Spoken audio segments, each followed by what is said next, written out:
আচ্ছা, এটা কি কলা বলুন তো? এটা হলো বিচে কলা। আর এই বিচে কলা দিয়ে আজকে বানাচ্ছি বিচে কলা পোস্ত। সবার প্রথমে আমি বিচে কলাগুলোর খোলা ছাড়িয়ে এক একটা বিচে কলাকে দুভাগ করে আবার সেগুলো দুভাগ করে কেটে নিয়েছি। এবার বিচে কলাগুলোকে ধুয়ে নিলাম। তারপর একটি কড়াইতে জল দিয়ে তাতে পরিমাণ মতো নুন আর হলুদ গুঁড়ো দিয়ে বিচে কলাগুলোকে দিয়ে একটু ফুটিয়ে নিলাম। এতে বিচে কলাগুলোর যে কষা ভাব সেটা দূর হয়ে যাবে আর হালকা সিদ্ধ হয়ে যাবে, ফলে বিচে কলাগুলোর বিচেগুলো ছাড়াতে সুবিধা হবে। এইবার বিচে কলাগুলো একটু ঠান্ডা হয়ে গেলে প্রতিটা বিচে কলার বিচেগুলো ছাড়িয়ে নেব।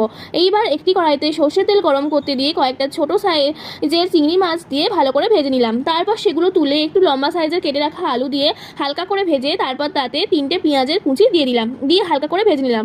তারপর তাতে পরিমাণ মতো জল দিয়ে দিলাম।